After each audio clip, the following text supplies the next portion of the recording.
Hello hello tout le monde, j'espère que vous allez bien. Je vous retrouve pour cette dernière analyse directement dans la descente.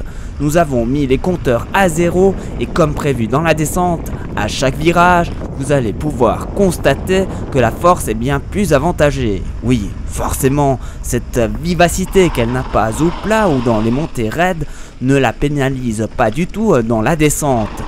Tout comme moi, vous avez dû faire le constat, effectuer une relance en vélocité dans une descente, c'est comme un moulinet dans la semoule.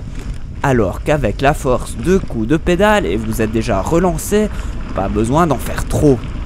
Je ne vais pas vous faire d'intermédiaire puisque pratiquement à chaque virage, la vélocité va perdre quasiment une seconde pour se retrouver avec un écart de 5 secondes quasiment au bout de cette descente, avec des virages tout de même techniques.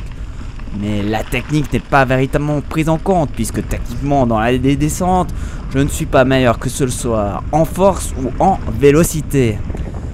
Il est certain qu'un bon descendeur m'aurait mis 10 secondes sans mettre le moindre coup de pédale. Pour terminer, le second désavantage en vélocité dans une descente, c'est que le risque de déraillement est plus important.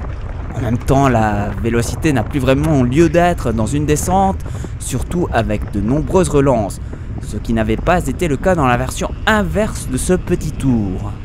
Moi, je vous remercie de m'avoir suivi dans cette dernière analyse. Je vous retrouve tout bientôt pour d'autres duels sur ce même petit tour, mais pour l'heure, je vais faire ma petite pause estivale afin de réaliser de nouvelles vidéos.